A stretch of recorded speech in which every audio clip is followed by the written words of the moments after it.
Hi, everyone. Cathy Sabater, mortgage planner and proud veteran. And today I'm here with Frank Powell, and we're going to talk about 5 questions buyers should be asking their realtors.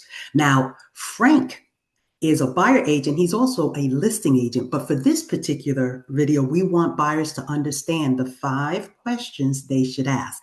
Now, Frank was a former president of Sdar in 2023. And in 2024, he was the president of MLS. And because now he's dedicating his business to his clients, he's no longer holding those titles so that he and his brother Mark can now help more clients move forward. So, Frank, thank you so much for the time today. Oh, you're welcome. My pleasure. Great. So, one of the questions we have is what's really happening in this local market right now? We got prices, inventory, days on the market. How do we help our buyers? Okay, so the most difficult part about helping your buyers is to make them, come to reality that the prices that we saw just a little while ago, which were going up about 20 to 30% a year. So any investment that Hmm. you do in your life, if it goes up 20 to 30%, that's unheard of almost. That you're just Hmm. hoping it goes up like 5 to 6%, you'd be happy, right? So any return on your Right. investment, if you can get back, 5 to 10%, you're doing really well, really well. I mean, you'll be happy with 3%, as long as it's going up. Hmm. Okay. So what you want to do is make Right. sure your investment doesn't go down because, and the other thing is explaining to people that real estate is not a short-term investment. So that's a big deal right now. No one understands that. Hmm. Typically, people would get a house and flip it. They can flip it as soon as Hmm. they buy it and make 20, 30 grand. They could get it, hold on to it and make 20%. So if you're buying a house for 100,000, you hold on to it for a year, you sell it for 120,000, you're doing well. Those days are over. And the reason why there's a lot of reasons why, but the main reasons why is we saw the interest rates go from 2.5%. And you know this, you're a loan officer. I'm sure you get this question all Hmm. the time, all the way up to 6.5, 7%. So how does that affect the market? Well, it definitely affects the market for the buyers because what it Hmm. does is it puts them in a category where their debt to ratio income, how much they bring in and how much they pay out has been skewed. So if, let's say you go to a house, you go, okay, I know I can afford a mortgage of, I can't go over 4,000 a month. I mean, that's really ridiculous amount when you think about it, but that's what the reality is, right? You're going to go 3,500 to 4,500 a month. And then all of a sudden you have the interest rate go up double. Hmm. So now instead of paying 3 grand a month, let's say you're going to pay 3,500 or 3,600. That for the average American or the average buyer, that 500 or 600, boom, they're off the edge. They can't do it. They just go, I don't have it. We can't do the loan. Your debt to ratio income won't be able to accomplish that. When we're at 2.5%, 3%, sell something for 800, now you can afford something for 950 because it's going to be the same mortgage payment because of the low interest rates. So what people are doing now is they're waiting for the interest rates to drop because there's no possibility of home affordability if the interest rates continue to go up or they remain at 6 or 7%. Although historically that's a low number, people could say that all day long, but they don't Hmm. consider the house pricing going up so fast that it's not a low number anymore. 6% is a high number because of the amount it costs to buy in this market, which is either one of the top three. It used to be number one, San Diego, the most expensive place to live in all of America. Now it's like 3 or 4, but it's still in the top 10. Right. And the only difference that you're going to find out that your buyers is the only thing that did increase in their personal life is their salary. So Hmm. they just can't afford it. So what you're going to do is you're going to have to tell people if you want to buy a house, your first house cannot be your dream house. Correct. People are going into the neighborhoods going, I want to live there. Well, so do I, but I can't afford it. I Right. want to live in this typical neighborhood. I do too, but I can't afford it. So what can you afford now? If you have to start off like in the old school days, I'm in my 60s, so when we'd go by, we would always know we would start off as a starter home, which is like a Right. 2 bedroom, 1 bath condo, or even a 1 bedroom, 1 bath condo. You hold on to it for 5 years, you sell it. Now you get a 2 bedroom, 2 bath condo because you're able to use that equity to help you. And then from the condo, you go to a, you know, residential property. Mhm. But now everybody wants to buy their dream house, the first house. So you got to talk them into it and go, you're not going to start with your dream house. Right. So that's an interesting thing because when we talk about generations, which is another video, um, what we expected when we were buying in our generation versus the generation today, because some of them did get spoiled because they didn't see the double digit interest rates. They're used to seeing single digits. So one of the things to say that, hey, Frank is telling you right now, you can buy a house today. It's just not going to be the house that you want. But we start somewhere and we build equity and then we get the house that we really, really want, Uh, which now segues into San Diego. Is it a buyer's market? Is it a seller's market? Well, that's a good question. And it seems like it would be easy to answer, but it's sometimes it could be both, sometimes it could be neither, and I'll tell you why. Mhm. I live in a certain neighborhood. If I want to sell my house, where am I going to move? I want to go to another neighborhood, and it's almost like if I'm holding a 2.5% interest rate and my payments are down, but I got this a bunch of equity in my house, even if I take that equity and I move, I'm going to have to go up double the interest rate. So I'm basically going to be still paying, the same or more and Mhm. getting almost the same house because I can't go up from, Mhm. 1.5 million to 3 million. Mhm. That's how it's jumping. So it depends what your motivation is to move. If you have to move and like let's say your job says you have to move or you're going through a divorce or somebody you want to downsize, that's a different story. So it all depends, you have to treat your clients individually. Once you start putting them into a big box or a big, bucket, you're going to lose out. They're going to know you're insincere and you're not focusing on their particular situation. Mhm. And as far as buying, it's an oxymoron, home Mhm. affordability. Right. There's no homes and there's no affordability. We're not building enough homes for the demand. And Mhm. even if there is one for sale, it's typically not affordable for 95% of the people out there. Mhm. So the And city and then, the state and the federal government and the locals have to realize if you want to make an impact on buying in the home crisis, you got to build more homes. And at the same time, people have to realize they may not be able to live here.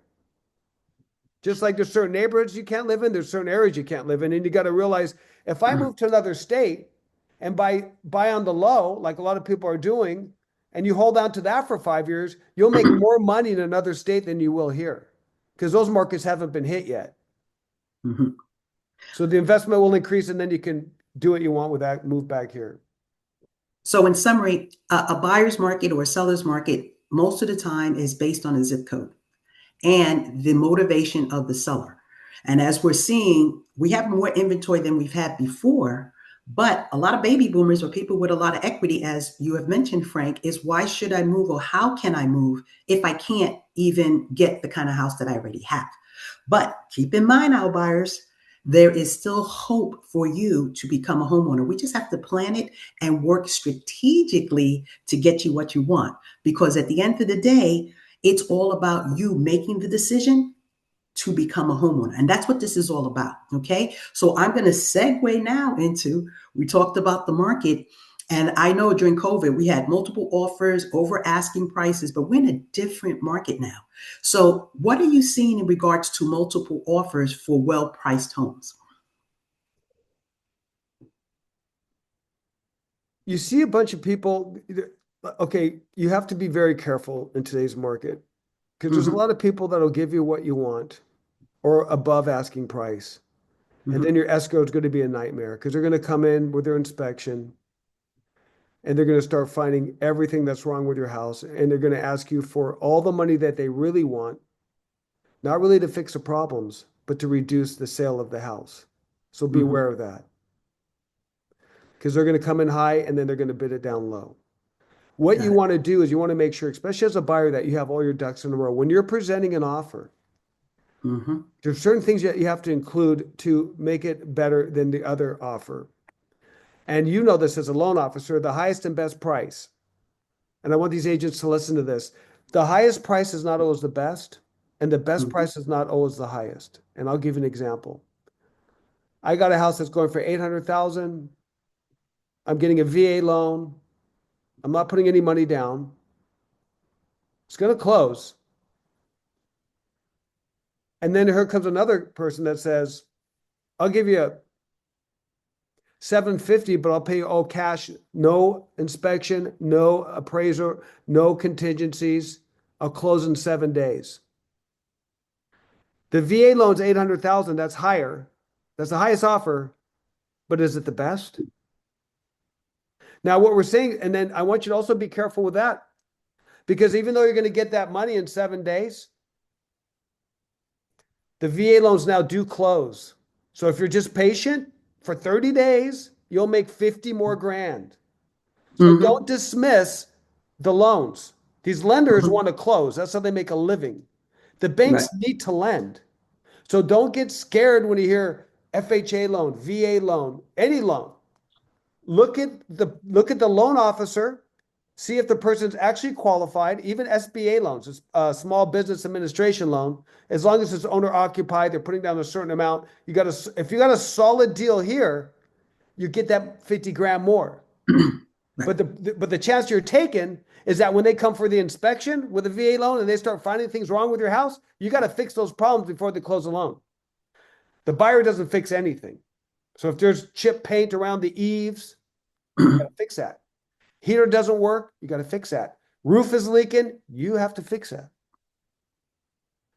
So the interesting thing in regards to when you're looking at the offers, because as a loan officer, that's basically what we do in helping our realtors. That's why it's so important to have a good team with communication.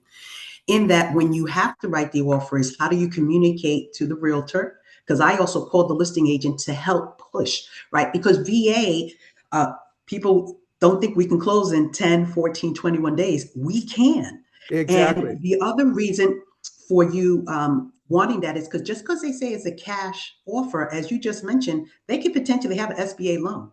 They could potentially have another loan that, that's why proof of funds is important. So as we're doing it on the buyer side, that's why when we always communicate, if you want your offer to be said, yes, these are the things that you should offer to the seller. And people, even though things are sitting on the market, buyers just think that I'll just give you $50,000 less. I'll just do whatever. But people also have to remember, think about it. If you have your car and you're trying to trade it in and you owe $5,000, right? You have more room to negotiate. Now, if you're going to trade your car in and you don't have a loan on it, what do? Correct. You can now negotiate more. And that people have to understand that with the sellers. Yes, is my house paid off? Can I afford not taking the $50,000? Because most people are selling to buy. So I need every penny I can get. But at the same time, I may not want the headache. But understand, buyers, Frank is here. I am here to make sure that when we do make the offer, that they are going to say yes. And then we do say the story. Hey, listen, this is a first time home buyer, blah, blah, blah. And we want them to sympathize, right? Because some people, like me, when I sold my property, I went for the lower price because I was helping a first time home buyer, right? So all these emotions come into play. So, buyers, Frank is here to help you each step of the way. So, you had just mentioned things have to get fixed, right? So let's talk about that home inspection, right? And so, what are the issues or red flags that commonly come up, right? That even if it's a cash offer, as you just mentioned, people are going to try to negotiate it accordingly. That's a great question. I want to bounce back just for a second, Cathy, because you made a good point. I'm gonna give a golden nugget to your viewers, okay? This is Okay. something to pay attention to. Now, imagine if you had your buyer, okay, you're the buying agent, you have your buyer, and you're going to present an offer to the listing agent. The leverage that you use and the golden nugget that you use to close this deal is you go, I want you to contact, and you're free to contact my loan officer. I want you to talk to Cathy if you have any question about this VA loan. Don't try to answer that question, buyers. I mean, agents. You don't ask that question because not because you don't know it, but you have to leverage your team because they want to know that you have a team behind you. So you go, listen, Cathy is my lender. Any questions about the VA loan, whether it's going to close or not? You have access to call her. Whether or not my client qualifies, you can talk to the loan officer. Because remember, my job is really to find you, locate you a house, and negotiate the price. It's not to do your loan. I'm not a loan Mhm. officer. I'm not acting Mhm. like I'm a loan officer. I'm not going to try to answer loan questions or tax questions or anything. But imagine if you put your buyer on the phone with Cathy, and then you get the listing agent to get Cathy on the phone while you're speaking to the listing agent. I'm going to say, hey, before we talk, I want to just let you know how solid my buyer is. I got my partner, Cathy, who's doing the loan. And if she's going to explain why this guy qualifies or this person qualifies and why VA loans can close in 14 days. Because I guarantee that listing agent may not know this information. You may not knowing it, hearing it for the first time. A VA loan closing in 14 days. Are you kidding me? That's And correct. it does. But you won't be able to articulate it as good as the loan officer because she's a Right. full-time loan officer. This is what she does. So use Cathy, use your lender. You're going to use everyone to close this deal to make it Mhm. stronger. So I wanted to throw that in, Cathy, because what the way you explained it, imagine you explaining that to the listing agent, going, "Listen, this is a Mhm. solid buyer. I don't care That's about right. that all catch guy, and it doesn't Yeah, matter because I'm going to give you, 30 grand more, and this is why it's going to close." And you exactly. go, then that person takes it to his seller who doesn't know anything Mhm. about loans and just goes, That's hey, right. I think this is your best offer. You know what I mean? He doesn't have to Yeah, explain the whole background of 20 years of right. real estate, but you tell Mhm. them, we got these loans, the VA loans, this is a vet, this is a person that Mhm. served our country, this is a person Mhm. that we want to get a house. We want to put this person inside a house so that he can enjoy generational wealth the same way as he Mhm. served our country. And it's a good thing to do. So these are Right. the leveraging that you have to use. You have to know as a buyer, you can't just do it by yourself. No one's successful That's by correct. themselves. You have to have a team. You So if do. And Cathy's part of now, your team, call Cathy and go, listen, tomorrow we're going to be talking to this person. Can you hook it up and close it? And you'll find right. out that Cathy can close the deal. Right. And so the interesting thing Anyway, about that's this what I wanted to was, tell you before. well, thank you for that golden nugget. And I'm going to add a little because I actually do a video once we send the offer out saying, hey, this is what we're doing. It's a VA loan or it's a conventional loan. We have DU approved with A, B, C, D, E, F, G. I then email you and the listing agent. And on top of that, I text it to the Wow. two of you. And then I say, please share this with your seller. Because again, they watch me explaining what's happening. And then there's a list saying, hey, we need to do this, and close. And then let's just open escrow because that's basically what I do. So thank you so much for that nugget because that is people shop on Zillow and Redfin and they think that they don't need realtors and they don't need a team. You Right. need people who know how to communicate together because at Right. the end of the day, if we're communicating together, we know what you want and at the same time, you're using our level of professionalism to help you get that buyer offer accepted. Right. So, again, thank you so much for that nugget. And my last question has to do with those inspections because you mentioned Right. if you have a cash buyer, you don't have a cash buyer. People get paranoid with certain things, but sometimes the cash buyer, as you mentioned, wants more than the regular loan person does. Can you explain some of those red flag inspections that could come up? You know, what you have to fix, what you don't have to fix, and how in this particular market, how you manage it. Well, now you're talking about, if you're a buyer's agent, you're going to go to a house and you're going to do a home inspection. But if you're selling the house, I could tell you what to do before you even put it on the market. But we'll go backwards. So I'm the buying agent. I want to get a home inspection. Not all inspections are the same. In fact, Mhm. if I would put three inspectors on the same house, I'd have three different reports. Most of them would catch all the major things, but some of them will ignore some things that they would think it's not a big deal. And other people may go, hey, I don't want to get sued. I'm gonna, if there's a scratch on the wall, I'm gonna note that there's a scratch on the wall, which just takes Mhm.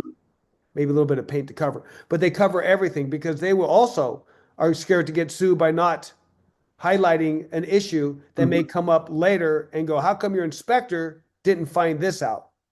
Mhm. So you just want to make sure you get a great inspector. And then what they're going to look for is the obvious things, okay? I want to look at the cracks in all the floors in the garage. I want to look at cracks in the wall. Let's just talk about cracks. Because Mhm. cracks are the first indication that the house is skewed. Okay, that's why you look for cracks. Mhm. Things don't crack unless they're moved.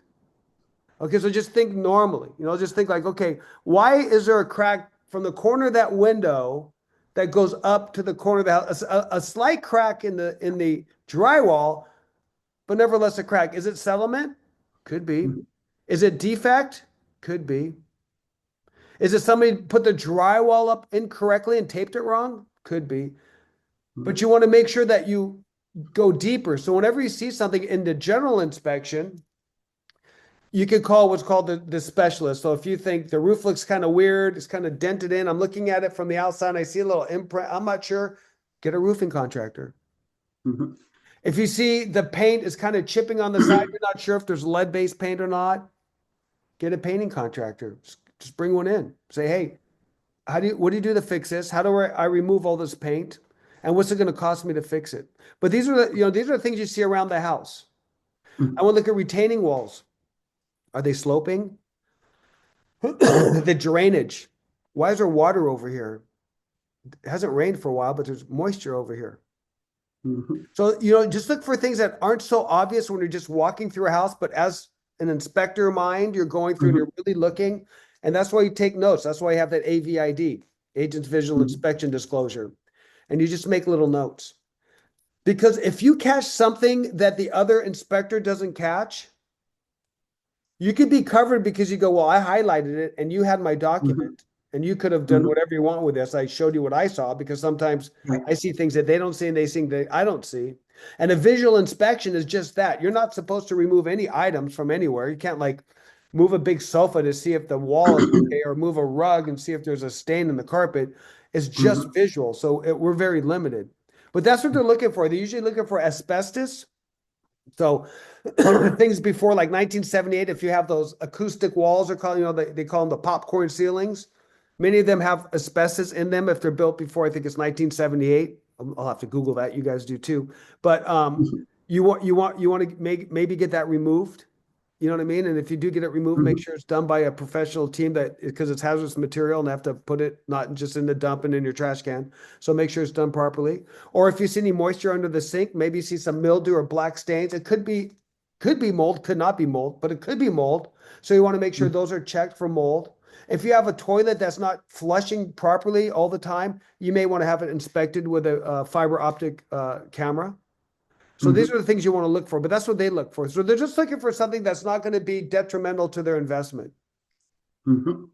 Great. Well, that is a great way of explaining the home inspection because even though I'm a loan officer, I don't look at property like you do because you see hundreds and thousands of homes. So Right. your eyes are keen to seeing things that we particularly don't see. And that's why they recommend that you do pay for a home inspection.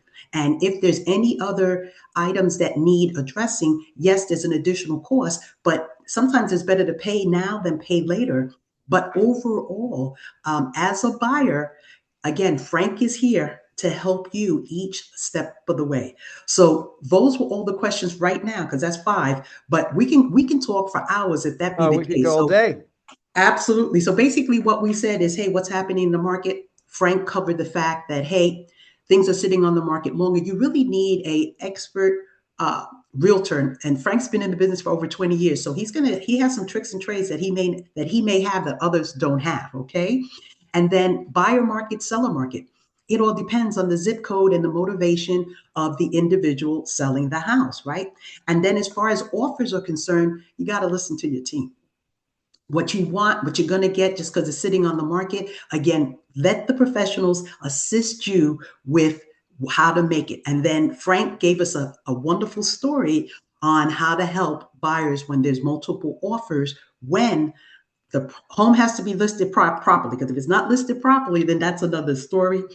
And then lastly, he talked about home inspection, what to look for, and why you should be calling Frank to assist you with your next home purchase. So, Frank, thank you so much for your time. And I look forward to us seeing each other again. Thank you so much. Mhm. Bye. Bye bye.